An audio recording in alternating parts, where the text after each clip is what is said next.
Bueno, en este minuto son las 8:05 de la mañana. El presidente Sebastián Piñera acaba de hacer un punto de prensa donde se refirió al proceso de vacunación, insistió en que se está avanzando de buena forma con este ejercicio y también hizo un llamado a la población para que tome las medidas preventivas y evitar así los contagios.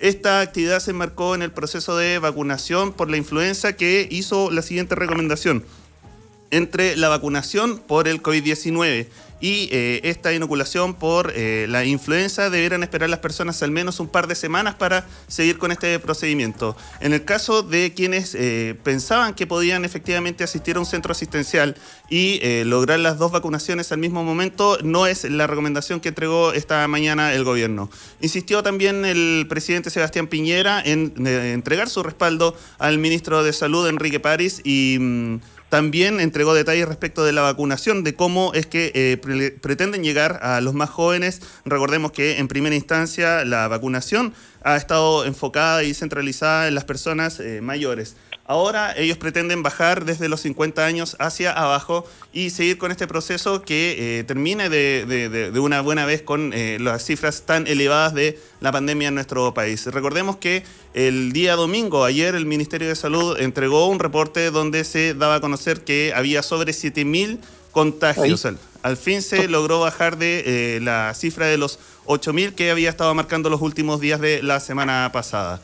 Federico, bueno, nosotros estamos esperando justamente a Federico Yonona que se una. Había un detalle técnico, no sé si él está ya disponible. Parece Federico, que estoy al aire ya. Hola, sí, te escuchamos perfectamente. ¿Cómo estás, Federico? Muy buenos días, ¿cómo buenos están? Días. Aquí. Oye, bueno, sí. Veo que estás al aire ya con Hernán Leighton, periodista de política también del Mostrador. ¿Cómo estás, Hernán? Todo bien por acá. Bueno, perdón la interrupción, yo los dejo entonces ahí para que continúen con el análisis de las principales informaciones. Entiendo que hay una entrevista en el Mostrador justamente a Ortúzar del Instituto de Estudios de la Sociedad, que ustedes justamente van a pasar a comentar. Muchachos, los dejo en conversación. Muchas gracias, Ramón. Hernán Leighton, mira, yo leí la entrevista y me pareció muy interesante. Pablo Ortúzar, recordemos que es investigador del Instituto de Estudios de la Sociedad, que es un think tank vinculado a la centro-derecha, un tipo muy perspicaz, agudo, con un gran rango de interpretación, y analizaron en la entrevista contigo la gestión de Enrique París, más que la gestión, el momento político de Enrique París, ¿cierto?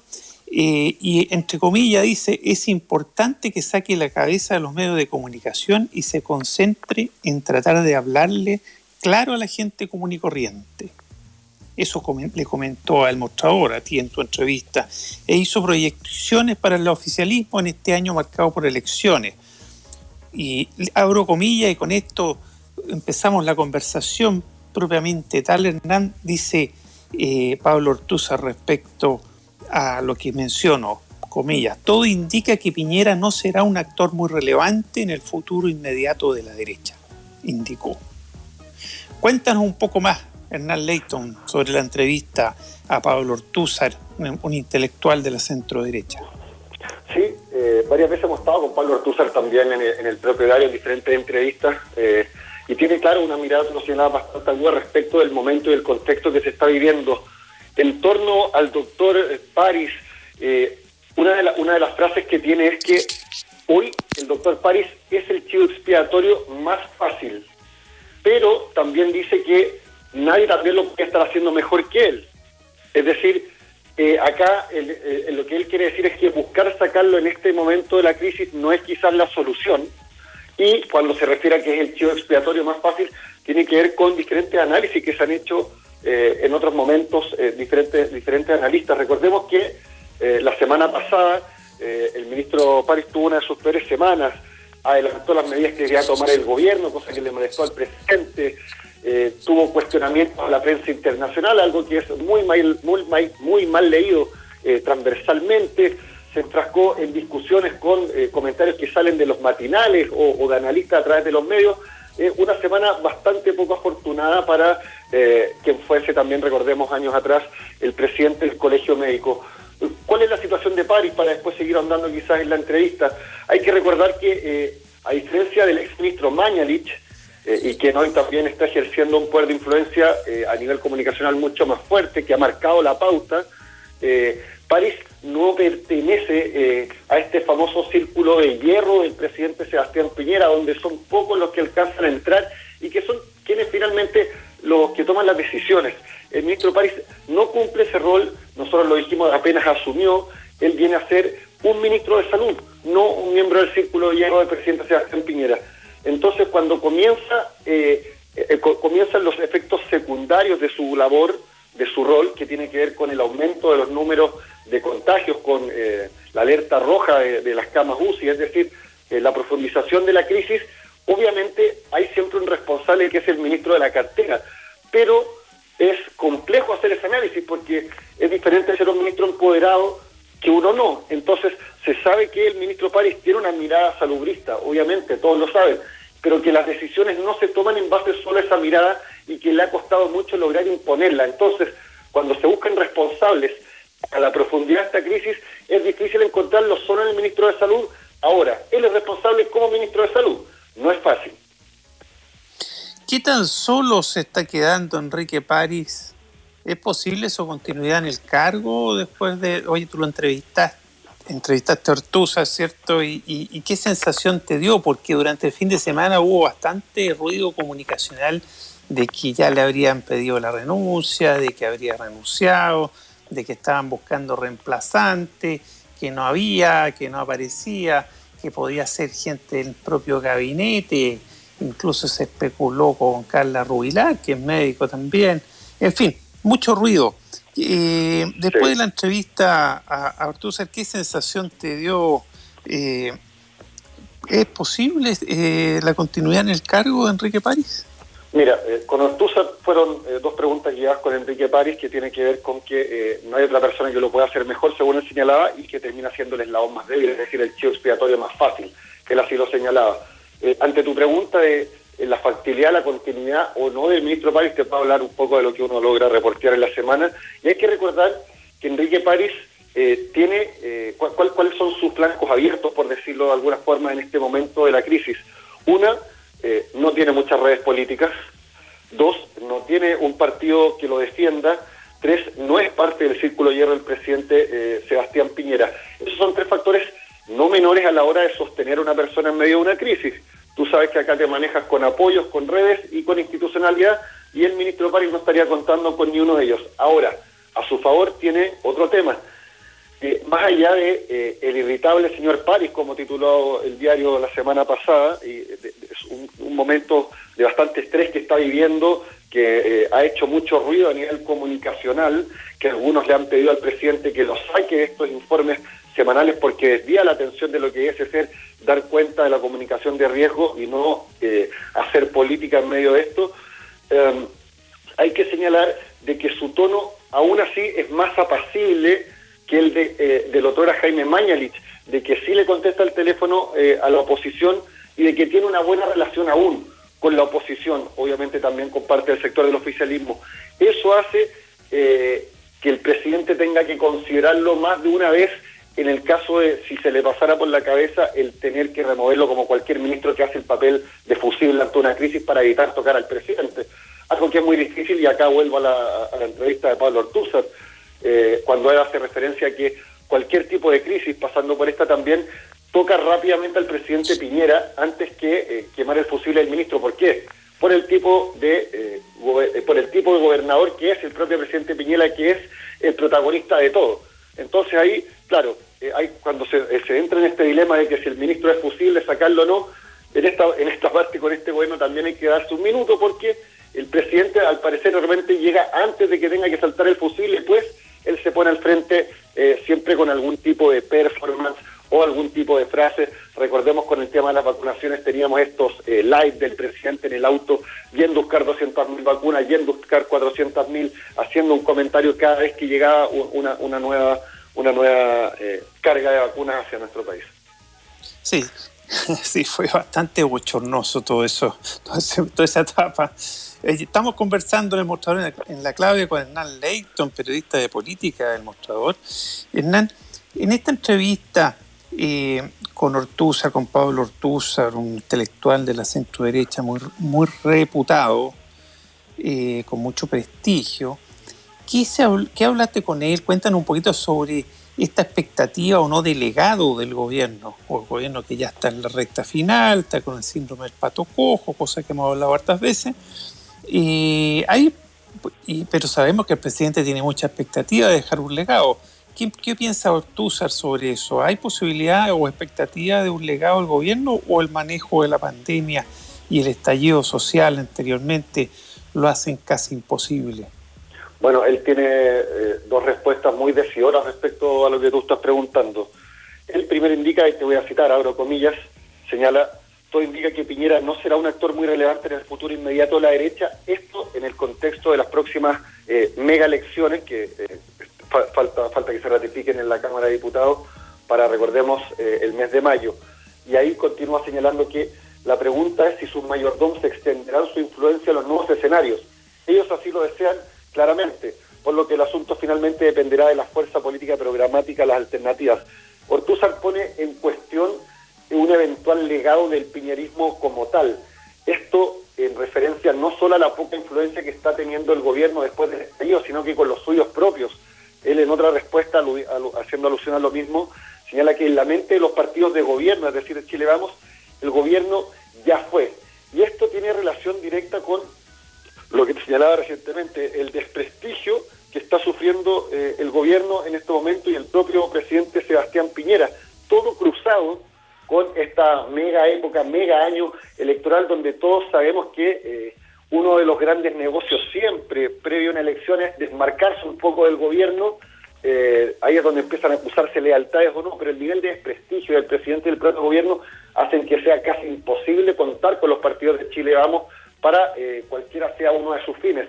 Y en esto se enmarca a la pregunta que tú haces respecto del legado. El presidente está muy interesado, siempre lo ha estado pensando en cómo lo van a ver después de su paso por el poder, ya sea en el Congreso, cuando fue senador, ya sea como presidente RN, o como segunda vez presidente de la República. Él tiene desplegado equipos en la moneda pensando en lo que va a ser su legado, pero donde Ortúzar pone el punto es que hoy día para nadie en el oficialismo es negocio hacerse parte de ese legado, por el nivel de desprestigio y el nivel de aprobación que tiene la propia figura del mandatario. Hernán Leyton, vámonos a otro tema de tu entrevista con Pablo Ortúzar, intelectual de la centroderecha.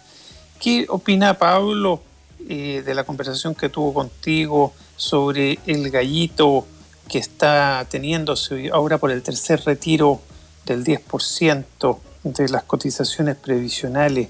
¿Cuán complejo es el panorama para la derecha? ¿Cuán dividida está la derecha? Porque el gobierno ha sido muy dubitativo. El primer retiro se negó tajantemente, pero no fue al Tribunal Constitucional. En el segundo retiro fue al Tribunal Constitucional, pero paralelamente presentó un proyecto de segundo retiro que se aprobó. Y ahora mantiene distancia y ha señalado que va a ir al Tribunal Constitucional.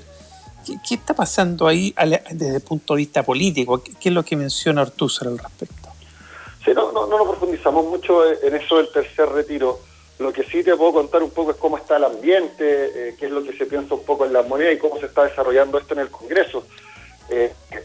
Yo había consultado a un par de ministros la semana pasada de cómo se veía este tema y si es que existía alguna posibilidad, aunque sea un 1%, de que el gobierno patrocinara este proyecto o enviara uno propio, como lo hizo en el segundo, recordemos, donde se tuvo que poner colorado después de rechazar durante días continuos esta alternativa, tuvo que al final hacer uno paralelo que significaba exactamente lo mismo. Ellos negaron rotundamente que haya pasar esto, pero yo me quedo con que también durante la semana pasada, hablando con algunos ministros en la moneda, ellos me negaban rotunda y tajantemente la posibilidad de cerrar los aeropuertos, y vimos lo que sucedió días después. Entonces hay que ver acá cómo se va dando el escenario, para dónde va soplando el viento y cuán fuerte es la tormenta, porque ahí el gobierno reacciona y toma decisiones. Respecto al tercer retiro, desde el propio oficialismo le han estado pidiendo públicamente al gobierno que se haga parte, de que no recurra al Tribunal Constitucional, porque sería un error político de magnitud. Ellos consideran que, teniendo la aprobación que tiene la ciudadanía el tercer retiro, la necesidad de la ciudadanía de poder sostenerse en medio de una pandemia y una reclusión obligada, todo enmarañado en esta discusión de las ayudas de parte del gobierno, le piden al gobierno públicamente que deje de lado esta política de reticencia.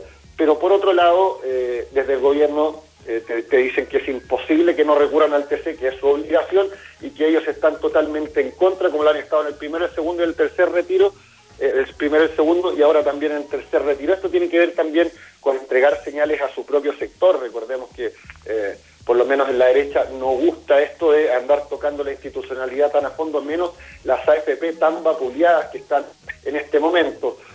Pero si uno habla con gente del propio oficialismo, ellos mismos te dicen que creen que lo más probable es que salga este proyecto.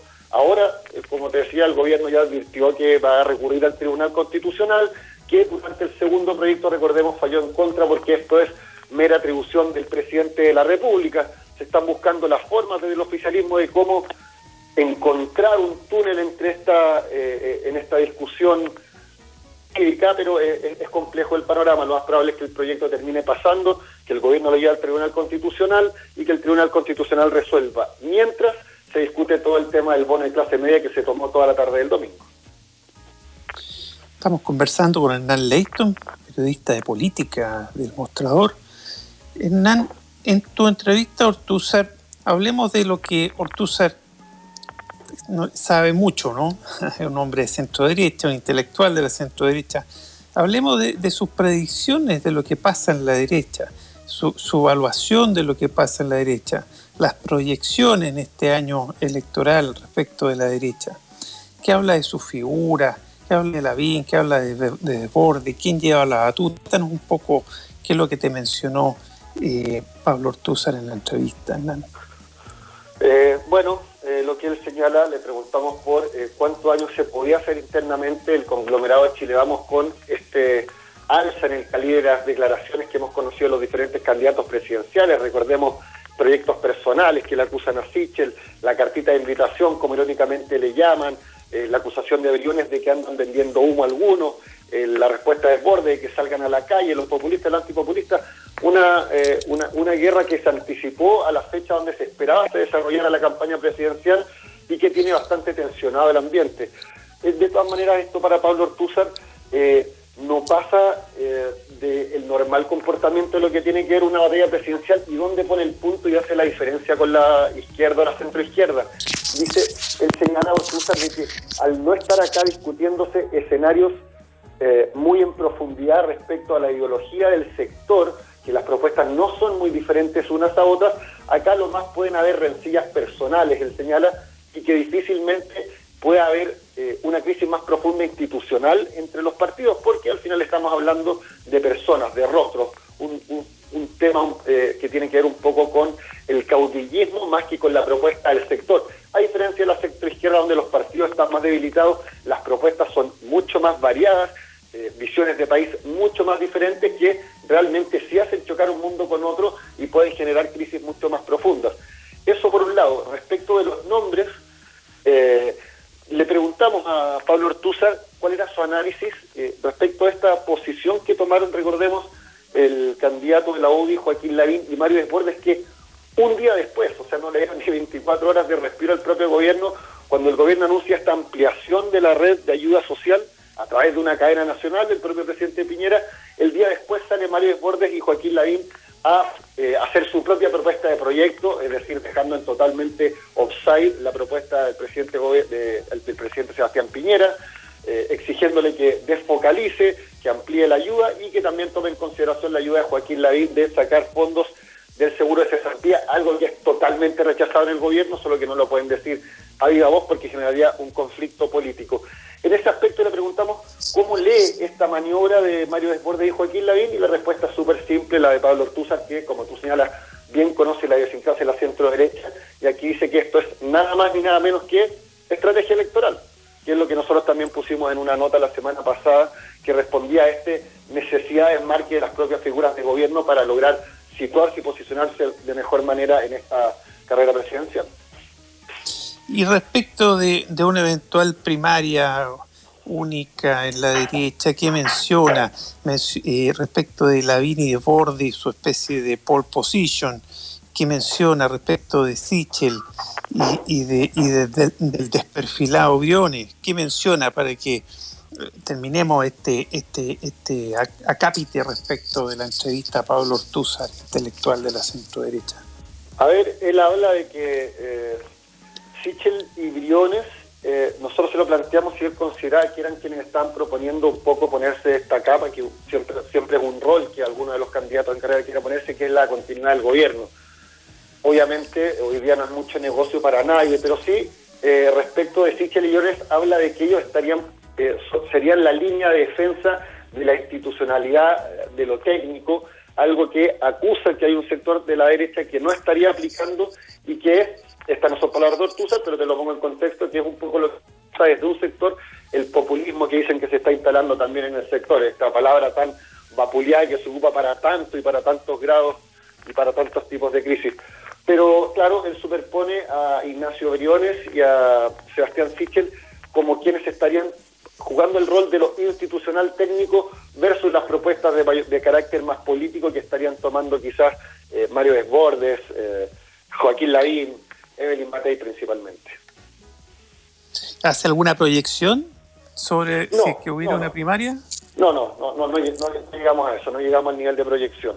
Que digámoslo, es difícil de hacer, claro, cada uno puede tener sus cartas, sus caballos o sus propios análisis, pero siempre hay que poner esto en el contexto, y lo hemos conversado otras veces, Federico, de que nadie supera el 14, 15 y 6% de apoyos, es decir, la carrera está totalmente abierta y todos a la espera de cuánto se corre la aguja después de la mega elección de constituyentes, alcaldes, también de gobernadores regionales, para saber cómo puede seguir corriendo su propio caballo, pero con un 14% máximo de apoyo, en verdad nadie podría hablar de quién tiene ventaja sobre otro. Es decir, está todo muy líquido. Oye, y menciona qué pasa con Evelyn Matei y su intención de ir de nuevo a ser reelegida de alcalde, pero también ser candidata presidencial y todo y la incompatibilidad que eso significa, y si habría que reformar, incluir en la reforma constitucional donde se prorrogan las elecciones un artículo especial para permitírselo, al igual como el alcalde Jaue por la otra tienda, que es una situación que está siendo bien comentada en los círculos del poder, como una especie de reforma constitucional a la medida, como Sastre a la medida. O sea, es uno de los temas que está en discusión ahora en la reforma que propuso el gobierno de las elecciones. Recordemos que ayer se alcanzó a votar, por lo menos, el que se prorroguen las elecciones, pero todavía está pendiente varios puntos de resolución que hoy día se van a tocar en la Cámara Baja. Uno de ellos tiene que ver, Federico, precisamente con si los alcaldes pueden o no retomar su ejercicio, los alcaldes que van a la reelección. Otro punto tiene que ver con la campaña, con eventuales apariciones en medios de comunicación y con financiamiento, pero el tema de los alcaldes es bien complejo porque en un momento la oposición transversal, tanto del gobierno como del oficialismo y la oposición, era que los alcaldes no retomaran sus posiciones porque ello podía significar una ventaja política frente a su adversario, pues obviamente iban a tener vitrina durante 2 semanas donde está suspendida la elección. Pero hasta La Moneda llegó un grupo de alcaldes que cruzaba desde Daniel Jaue hasta Álvaro Carter. Estamos hablando de alcaldes del Partido Comunista, cruzando todo el arco político hasta la propia UDI, como lo es Álvaro Carter o ex-UDI, pro-UDI, donde le exigían al gobierno tener un poco de racionalidad, señalaban ellos, que tiene que ver con que en un momento de crisis lo que más necesita una municipalidad es que la estructura institucional funcione de la mejor manera, y qué mejor manera que con la persona que está electa y a la cabeza administrando esa situación. Ese es el argumento de los alcaldes a reelección. El gobierno y en el Parlamento tuvieron que retroceder, ponerle pausa a la discusión, y eso se va a ver hoy día, resolver hoy día. Para algunos eso considera una ventaja política, por supuesto que hay una lectura política respecto a eso mismo, pero se está jugando entonces la parte técnica de crisis administrativa versus la política. Recordemos que estamos en vísperas de esta mega elección que se iba a llevar a cabo el fin de semana que viene, pero que se atrasaría para mayo, y todo se va a resolver hoy, se espera, en el Congreso.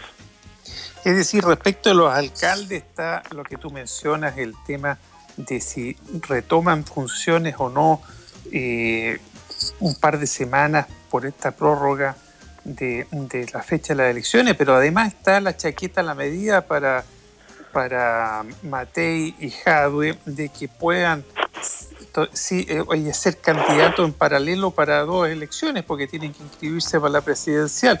Es bien raro eso, tendrían que hacerle una especie de inciso especial para ellos en la reforma constitucional. Sería bastante curioso y atípico, ¿no? Hasta donde yo sé, se va a llegar a ese nivel. Yo creo que acá se vota si el alcalde que va a la reelección vuelve o no vuelve a las funciones, pero obviamente, como tú dices, acá se cae especialmente un aspecto del que no estábamos dando cuenta. Este es un momento muy especial donde se han tomado decisiones que han remecido la institucionalidad, y todo en base a una pandemia de la que todavía está bastante poco controlada en nuestro país. Estamos conversando con Hernán Leighton. Vamos a ir a una muy breve pausa y volvemos, porque vamos a conversar con Jimena Osandón, diputada de Renovación Nacional por la región metropolitana, integrante de la Comisión de Salud. Volvemos, ya volvemos. Quiero invitarte a Copeut, una cooperativa de ahorro y crédito donde más de 900.000 socias y socios cumplen sus sueños. Copeut es un lugar con personas comunes y corrientes como tú, como yo, donde todos ganamos. Conoce más sobre nuestra oferta de productos y servicios financieros en copeut.cl. Estamos presentando El Mostrador en la Clave. Información con la independencia que nos caracteriza.